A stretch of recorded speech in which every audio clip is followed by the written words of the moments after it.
이번에는 종군당 건강에 김나영 이사님께서 건강식품, 건강기능식품 및 화장품 분야의 패키지 디자인 전략 방향에 대해서 발표해 주시겠습니다. 안녕하세요. 저는 김나영이라고 합니다. 지금 종근당 건강 디자인 팀에서 웹이랑 패키지 쪽 담당을 하고 있고요. 그 전에는 삼성바이오에피스에서 패키지를 담당을 했었고요. 그 전에는 LG 생명과학에서 제약 쪽의 패키지를 담당을 했었습니다.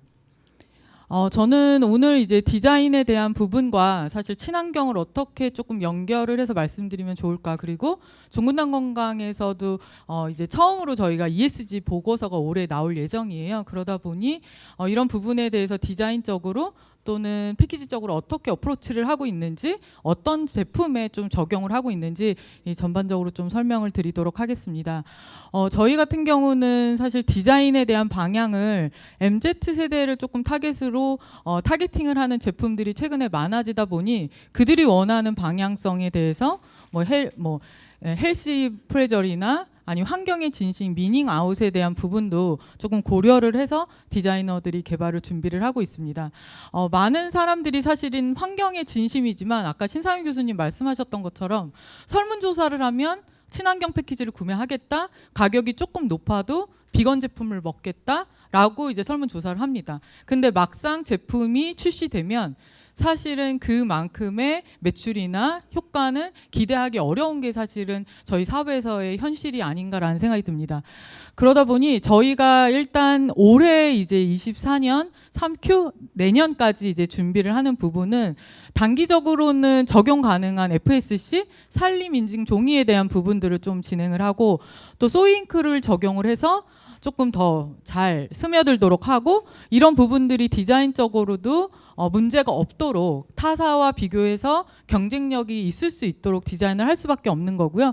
그 외에 이제 저희 같은 경우는 화장품뿐만 아니라 식품, 건식, 뭐 여러 가지 분야를 하다 보니 재활용 용기나 플라스틱의 활용, 또 이거를 함께 나가는 물류 박스의 여러 가지 공용화를 조금 추진을 하고 있습니다. 그리고 그러다 보니 사실 앞에 보셨던 6가지가 저희의 메인 이제 컨셉이라고 생각을 하시면 될 것 같아요. 어떻게 보면 조금 가능한 재활용을 가능하도록 디자이너가 제안을 하고, 이 제안한 제품 자체를 좀 친환경 소재를 사용할 수 있도록 기존 제품에서 확장된 제품으로 좀 연결하는 역할. 그리고 세 번째로는 저희 같은 경우 화장품 용기들이 많다 보니 또 재활용 플라스틱이나 재활용 유리를 활용을 해서 이런 부분들이 추후 재활용에도 이용될 수 있도록 하는 게 사실은 저희의 가장 큰 역할입니다. 그래서 디자이너들이 처음 디자인을 할 때부터 저희 제품의 브랜드의 컨셉에 맞도록 재활용할 수 있는 요소들을 찾아내고요. 그 찾아낸 요소들이 제품 용기 안에 아니면 비닐 안에 녹아들도록 이어지게 하는 게 사실 저희 역할이 되고 있습니다. 그래서 종이 측면에서는 사실 저희도 친환경 종이 너무 사용하고 싶어요. 그리고 많이 제안 드려요. 그러나 사실 단가 측면에서 단가가 안 맞는 경우도 많고요. 또는 그 제품의 무게나 크기에 맞춰서 제품이 물류로 가면서 그게 문제가 되거나 뭐 금박이 손상이 되거나 종의 일부가 터짐이 있거나 이런 문제가 되면 저희는 100% 클레임이나 100% 반품이 들어오기 때문에 사실 이런 부분의 어프로치를 1단계는 산림인증 종이 FSC를 활용한다. 그리고 저희 매출의 80% 90%가 되는 전략 제품인 프로메가 뭐 이런 아이클리어, 락토핏을 위주로 일단 적용을 한다라는 폴리시를 가지고 있고요. 추후에는 이제 저희 제품 브랜드와 맞는 친환경 전략 종이를 이제 조금 해서 마케팅 소구를 하겠다라는 요소들로 확장을 하고 있습니다.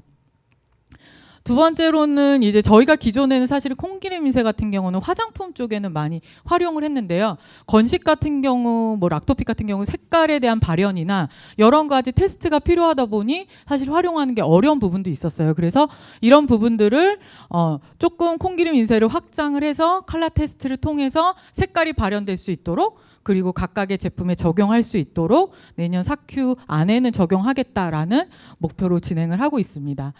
그리고 또 하나 중요한 건 아까도 이제 질문을 좀 많이 해주셨지만 사실 이 모든 것들이 종합적으로 됐을 때 재활용의 등급을 뭐를 받느냐가 사실 저희는 되게 중요한 요소기도 해요. 그래서 안에 여러 가지 단일 소재를 활용하려고도 노력을 하고 단일 소재 말고도 뭐 수분리 라벨을 활용을 해서 조금 재활용 우수 등급을 받기 위해서도 노력을 하고요. 이런 부분들이 안에 모든 요소들이 합해져서 나오다 보니 기존에는 사실 저희가 재활용 어려움 등급을 받는 제품도 화장품 같은 경우 50% 정도가 차지를 하고 있어요. 이런 부분들을 단일 소재로 또 이런 단가를 맞으면서 제품의 컨셉에 맞춰서 이런 부분을 확장하는 부분들을 준비를 하고 있습니다. 2022년도 작년 같은 경우는 저희가 친환경 패키지를 저희 디자인실에서 팀에서 스스로 몇 건 정도 할 수 있을까를 저희 KPI로 잡아가지고 저희가 작년에 데이터를 이관한 숫자가 한 110개 정도 되는데요. 그 중에 이제 한 5, 60개 제품들은 저희 친환경 요소 중에 한두 개 이상은 조금 적용을 해보자. 소이잉크라든지 FSC라든지 재생인증 유리를 사용한다든지 수분리 라벨을 사용한다든지 이런 요소들을 같이 해서 디자인팀에서 조금 이런 부분들을 노력을 했고요. 그리고 이런 부분들을 조금 케이스별로 어떻게 됐는지 제가 정리를 좀 해봤습니다. 화장품 같은 경우는 CKD 라인이라는 제품 자체가 사실 얼굴에 이제 조금 바르다라는 컨셉으로 보시면 건강을 바르다라는 컨셉으로 건강기능식품으로 먹어도 될 수 있는 제품을 얼굴에 바를 수 있게 만들어 보자라는 컨셉으로 만들다 보니 용기나 여러 가지 라벨에 대해서 이런 부분들을 친환경 요소를 조금 콜라보레이션을 한다면 조금 더 마케팅적인 시너지가 날 수 있겠다라고 생각을 했고요.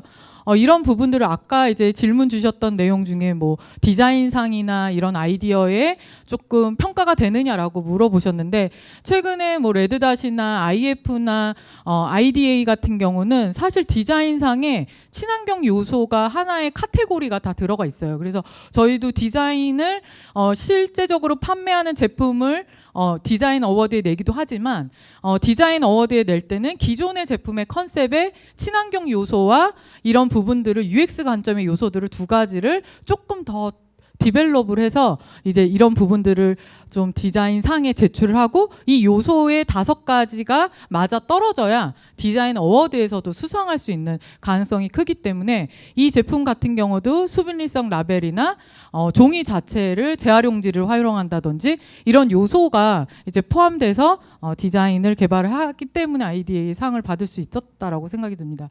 그래서 이런 부분들을 어떻게 보면 재생 유리를 90% 이상 함유한 용기를 적용한다든지 디자인을 할 때부터 수분리 라벨을 적용을 해서 제품 자체에 조금 보일 수 있도록 여기 보시면 탭으로 조금 쉽게 뜯을 수 있도록 이런 요소를 디자인으로 가미한다든지 사실 디자이너가 이런 부분들을 제안을 하지 않으면 사실 마케터나 여러분들은 그 부분들을 선택할 수 있는 여지가 조금 적어지다 보니 저희는 처음에 디자인을 할 때부터 재활용 용지를 사용한 거, 또 용기 자체에서도 재활용이 가능한 거, 또 그런 수분리성을 표현한 것들에 대한 디자인 제시를 드리고 그거에 대한 단가와 컨셉이 맞는지를 조금 진행하는 과정으로 진행을 하고 있고요. 이 제품 같은 경우는 또 이 안에 스프링을 메탈 프리를 활용을 해서 단일 소재로 사용을 하고 이 제품들을 조금 더 마케팅 컨셉에 맞을 수 있도록 진행하는 부분, 또 라미네이팅을 쓰지 않아서 종이 자체를 재생지로 활용할 뿐만 아니라 이 건강을 바르다라는 컨셉과 조금 커넥션 될 수 있는 요소들을 제품의 디자인으로 좀 녹아드는 역할을 디자이너가 하고 있습니다. 그리고 최근에 나온 블랙 샴푸 같은 경우는 제품의 컨셉인 비건이라고 하는 요소와 그 다음에 저희가 라벨에서 타이백을 활용을 해서 저탄소 PP 라벨을 사용을 해서 이런 부분들이 컨셉과 같이 맞도록 조금 디자인으로 제안을 하고요. 이 디자인에 대한 안을 선택할 때도 이런 요소가 같이 스며들 수 있도록 하는 역할들을 이제 하고 있습니다. 저희가 프로메가라는 사실 오메가 제품이 이제 저희 시장에서는 1위를 하고 있는데 이 제품 같은 경우도 저희가 전 라인에서 사실은 친환경 요소를 활용했다라고 하기는 조금 힘들어요. 왜냐하면 저희도 제품이 시장에 나왔을 때 타사 경쟁 제품과 디자인적으로도 경쟁을 해서 마케팅적으로 경쟁을 해서 눈에 돋보여야 되는 부분도 있고요. 경쟁사 대비 디자인이 눈에 효율적으로 보여야 되는 부분도 있는데 이런 부분들을 친환경을 다 활용하다 보면 사실은 색상을 적게 사용하고 그리고 종이 자체도 조금 더 디자인을 발색을 좋게 하기보다는 이런 요소들을 조금 넣어서 디자인을 하다 보니 여기 보시는 것처럼 저희 제품 중에 약간 식물성 제품 같은 경우 식물성 RTG 오메가 같은 경우는 이런 부분들을 제품의 컨셉과 이 종이와 이런 부분들을 맞을 수 있도록 활용을 해서 저희가 대나무 펄프 용지를 사용을 해서 생분해성 친환경 요소를 플러스를 하고요. 이걸 통해서 제품의 특성과 저희 그 친환경 요소를 합해서 시너지가 날 수 있도록 제품을 개발하는 과정을 진행을 하고 있고요. 그래서 현재는 사실 저희 제품 중에 프로메가에서는 이제 식물성 RTG 오메가가 이제 이렇게 활용을 하고 있고 추후에는 이제 저희가 현재는 이제 종이에 대한 FSC를 사용하지 않고 있지만 FSC와 소위 잉크를 활용할 수 있는 방안을 마련을 하려고 하고 있고요. 아이클리어 같은 제품도 마찬가지로 FSC를 사용하지 않고 있고 뭐 소잉크를 사용하고 있지만 추후에는 이런 부분들을 친환경 요소를 확장해서 쓸 수 있는 부분들을 이어가도록 하는 노력을 하고 있습니다. 락토픽 골드가 락토픽 같은 경우도 여러분들 많이 이제 인지하고 있는 제품이시기도 할 텐데요.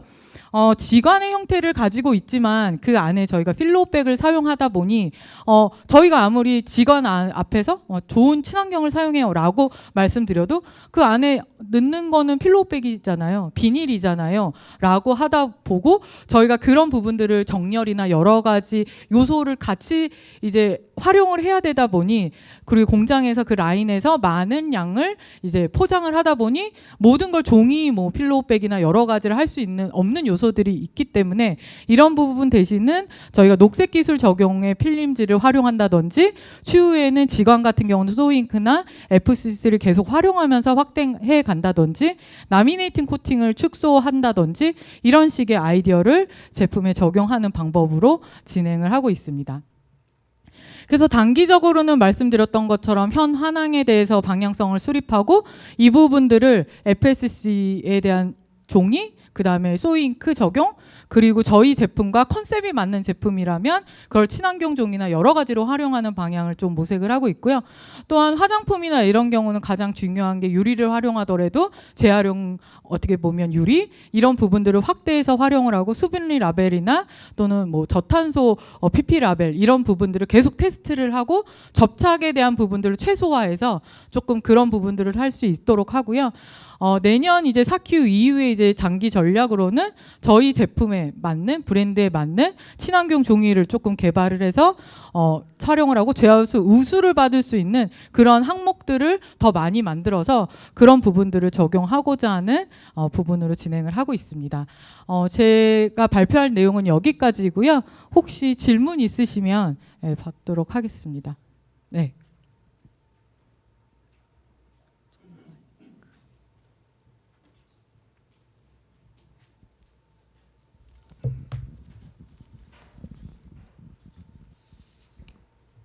네, 저 한 가지 궁금한 사항이 있어서 그러는데 지금 이제 종근당 건강 쪽에서 FSC 관련돼서 지금 이제 포장재 쪽을 좀 집중하고 계시잖아요. 이제 FSC도 이제 아시다시피 이제 공급망 관리를 진행하고 있는 인증 프로그램인데 이제 뭐 2024년 3분기까지 이제 재활용 관련된 부분을 진행한다고 하시는데 관련돼서 공급망 관리를 어떤 인증 프로그램을 생각하고 계시는지 아니면 자체적으로 공급망 관리를 진행하고 있을 계획인지 한번. FSC 같은 경우는 저희가 이제 함께 하는 인쇄소 같은 경우가 FSC 인증받은 종이를 쓰고 있으면 저희가 그 인증 마크를 활용을 해서 저희 패키지에 담는 형식으로 일단은 하고 있고요. 별도의 저희가 뭐 인증 프로세스나 이런 부분들은 따로 하고 있지는 않는 걸로 알고 있습니다. 네, 네. 감사합니다. 네. 네.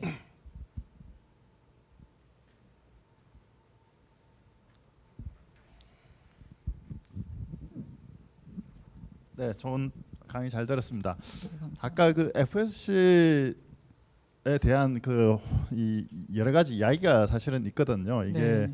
진짜 친환경 종이인가? 진정하냐? 진정이냐. 그렇죠. 우리가 그 지금 이제 사용자 입장에서 쓰시는데 사실 그 전체 공급망을 다 확인을 하고 들여다보고 이제 하는 건 아니시잖아요. 아니, 네. 예, 그래서 물론 믿고 하는 거지만 네. 안 그러는 것도 많거든요. 그래서 사실 우리는 목재가 전부 베트남이라든지 뭐 네. 인도네시아 이런 데 하는데 거기가 그렇게 친환경적이라고 생각 안 한다고 해서 말이 많은 네. 부분인데 근데 저는 이제 주목하는 게 아까 그 이제 디자인 쪽에서 그러면 인증 마크를 이렇게 붙였을 때 이게 더 친환경적이다 뭐 적인가, 이런 것도 예. 있겠고 또 이 FSC 말고 어떤 다른 어떤 노력 아까 그 재활용 우수 등급 이게 이제 어떻게 보면 우리나라에서 만든 그 아주 강력한 그 당근책이잖아요. 이제 그런 부분에 대해서 얼마나 그 이게 중요하게 생각을 하고 계신지 이제 이런 부분들이 현재로서는 뭐 어떤 당근이 지금 있는 것인지 아니면 이거를 못했을 때 어떤 문제점이 있는지 이런 것들을 조금 정리를 좀 해주시면 좋을 것 같습니다. 그러니까 저희 같은 경우도 사실은 재활용 등급 관련해서 이제 저희도 항상 이제 디자이너로 조금 어려운 게 어떤 부분에 되게 미묘한 차이로 재활용 우수, 재활용 어려움 뭐 이런 단계가 나눠지다 보니 사실 이제 저희도 디자이너로서 디자인할 때 최선을 다해서 이제 재활용 우수의 타겟에 맞춰서 이제 디자인을 다 했는데 마지막에 인증받는 요소 안에서 이 등급이 바뀔 때도 있다 보니 사실 이런 부분에 대해서 과연 재활용 우수를 받으려면 어떤 요소들이 필요한 건지 이게 각 제품마다 사실은 단일 소재가 아닌 경우도 많고 화장품 같은 경우는 그 안에 그 요소를 썼을 때 뭐 안에 플라스틱부터 뭐 종이부터 라벨부터 최종 박스까지 요소들이 많다 보니 어떤 부분들이 되게 중요한 요소인지를 저희도 이제 공부를 해야 되겠다라는 고민을 되게 많이 하는 이제 상황인 것 같아요. 그래서 재활용 우수의 1등급은 뭐고 그 부분들을 다 가기 위해서 저희가 모든 그런 재질을 연결했을 때 어떤 등급을 받을 수 있는지의 가능성을 조금 좀 공부를 해서 이 부분을 조금 만들어 보고 싶다라는 생각이 있게 되더라고요. 그래서 저희 조금 디자인 팀에서는 이런 부분들을 이제 승인하는 그런 부분들 절차에 있어서 저희가 알아야 되는 요소들을 조금 체계적으로 공부를 해서 그 요소에 맞춰서 딱 재질이 매칭이 될 수 있도록 조금 디자인을 해줘야 되겠다라는 생각을 준비를 하고 있습니다. 네.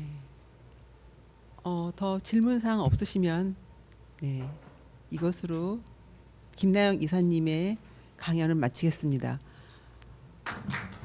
지속 가능성을 위한 친환경 패키지 디자인의 전략에 대해서 훌륭한 내용을 발표해 주신 네 분 연사님께 진심으로 감사드립니다. 수고하셨습니다.